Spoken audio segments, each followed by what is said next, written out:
Hello guys. जोसा round one के result out हो चुके हैं और अब क्वेश्चन होगा कि इसके आगे क्या। फ्रीज, स्लाइड, फ्लोट क्या चूज करना चाहिए, कौन से डॉक्यूमेंट अपलोड करने हैं एंड कितना पेमेंट करना है। तो आज के वीडियो में ये पूरी चीजों के बारे में हम लोग जानकारी लेंगे। फर्स्ट, जितने भी स्टूडेंट्स को जोसा के through IIT, NIT, triple IT या जीएफटीआई कहीं पे भी एडमिशन मिला है तो congratulations to all the students. And जो भी स्टूडेंट को राउंड वन में एडमिशन नहीं मिला है, टेंशन मत लीजिए, और जोसा के 4 राउंड्स बाकी है। तो देखते हैं कि एग्जैक्टली आपको अलॉटमेंट के बाद क्या प्रोसेस करना है। फर्स्ट, सबसे पहले आपको जोसा के वेबसाइट पे जाना है एंड वहां पे आपके लॉगिन डिटेल्स यहां पे ऐड करने हैं। एंड लॉगिन डिटेल्स ऐड करने के बाद आप पहले चेक कीजिए कि आपको कौन सा कॉलेज अलॉट हुआ है एंड वो एक्सेप्ट कीजिए।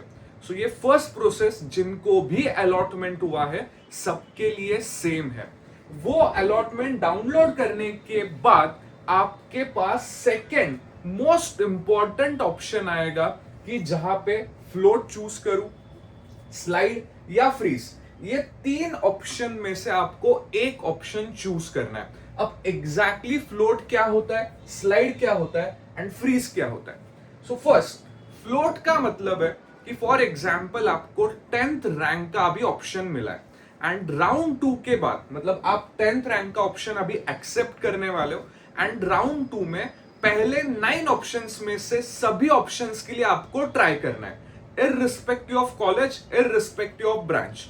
फॉर एग्जाम्पल अभी आईआईटी बॉम्बे आपको सिविल इंजीनियरिंग मिला है एंड ऊपर आपके ऑप्शन है IIT Bombay, Delhi, Madras with various branches.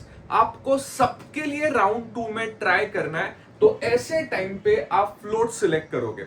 जो भी आपका अभी एडमिशन हुआ है वो आपका कंफर्म ही होगा एंड प्लस आपको जो 10th रैंक का ऑप्शन मिला है, आप सब सिक्वेंट राउंड में पहले 9 के 9 ऑप्शंस के लिए एलिजिबल रहोगे। Second, slide. इन केस अभी आपको 10th रैंक का आईआईटी बॉम्बे का ऑप्शन जो मिला है एंड राउंड 2 में अभी जो बाकी आईआईटीज के भी ऑप्शन है, जहां पे मद्रास होगा, दिल्ली होगा, कानपुर होगा, और आपको वहां पे नहीं जाना है, आपको ओनली आईआईटी बॉम्बे के बेटर ऑप्शंस के लिए ट्राई करना है। आपको ओनली आईआईटी बॉम्बे, अभी आपका कंप्यूटर होगा तो उसी के लिए ट्राई करना है। जो भी आईआईटी बॉम्बे के ऑप्शंस है विथ ब्रांचेस, उसके लिए ही आपको ट्राई करना है। तो ऐसे टाइम पे आप सीट अलॉटमेंट लोगे एंड स्लाइड ऑप्शन चूज करोगे। एंड देन थर्ड, कि जो अभी ऑप्शन आपको अलॉट हुआ है आप उसके साथ सेटिस्फाई हो एंड आपको अभी राउंड 2 में नहीं अप्लाई करना है। फॉर एग्जाम्पल अभी जो भी स्टूडेंट को आईआईटी बॉम्बे सीएससी मिला है, कंप्यूटर साइंस, बट ऑब्वियस वो सेटिस्फाई होगा, उसको बेटरमेंट कोई होगा भी नहीं। तो ऐसे टाइम पे आप फ्रीज ऑप्शन सिलेक्ट करोगे। हाँ, अभी 15th रैंक का भी ऑप्शन मिला है एंड स्टिल आपको राउंड 2 में फर्स्ट 14 चॉइसेस के लिए नहीं ट्राई करना है, आप फ्रीज ऑप्शन सिलेक्ट कर सकते हो। अब मेरा सभी स्टूडेंट के साथ सजेशन है कि float, slide, freeze properly select कीजिए ताकि राउंड 2 में आपको रिग्रेट ना हो।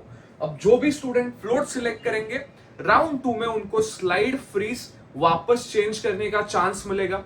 जो भी स्टूडेंट स्लाइड चूज करेंगे, आप round 2 onwards only freeze option select कर सकते हो, आप फ्लोट पे वापस नहीं जा सकते हो। एंड जो भी फ्रीज सिलेक्ट करेंगे उनके लिए तो राउंड 2 होगा ही नहीं। सो आपके प्रेफरेंसेस एक बार प्रॉपरली चेक कीजिए कि जो भी अलॉटेड कॉलेज है उसके ऊपर के ऑप्शंस क्या है and according to that float, slide and freeze ये ऑप्शन सिलेक्ट करना आपका स्टेप 2 रहेगा। फिर आता है स्टेप 3, जहां पे आपको डॉक्यूमेंट्स अपलोड करने हैं जो वेरीफाई भी होंगे ऑनलाइन। सो ये डॉक्यूमेंट्स में फर्स्ट आपका क्लास 10th का पासिंग सर्टिफिकेट अपलोड करना है आपको। सेकंड, क्लास 12th की मार्कशीट अपलोड करनी है।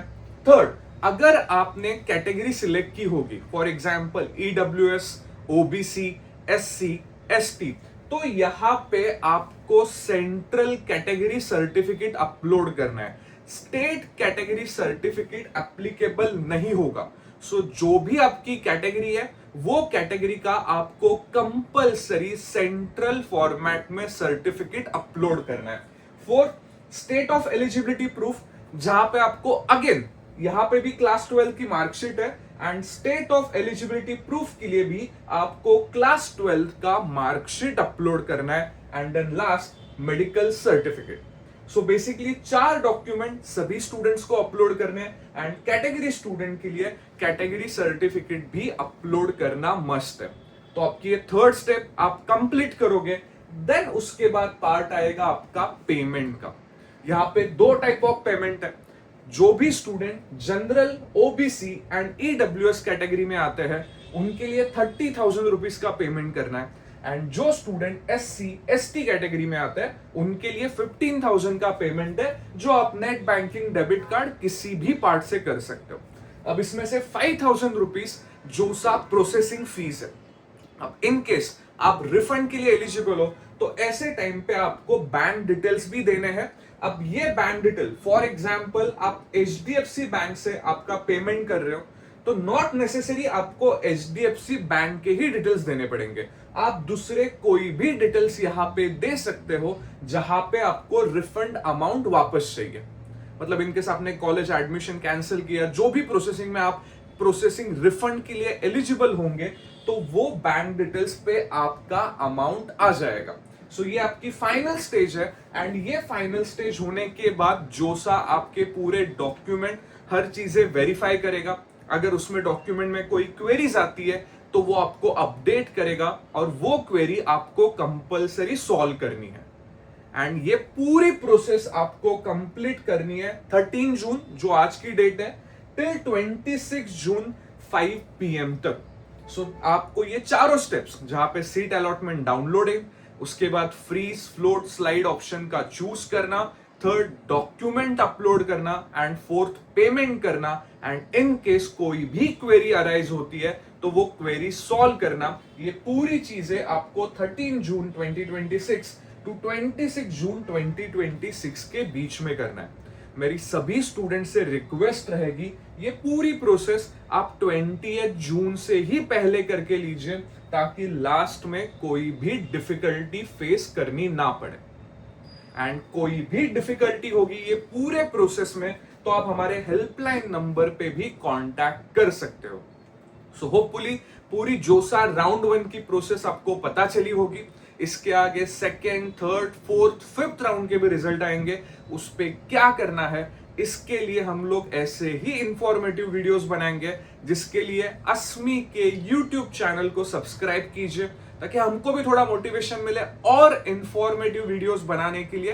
एंड कोई भी क्वेरीज रहेगी रिगार्डिंग जोसा तो अस्मी के हेल्पलाइन नंबर पे इमीडिएटली कांटेक्ट कीजिए। Thank you.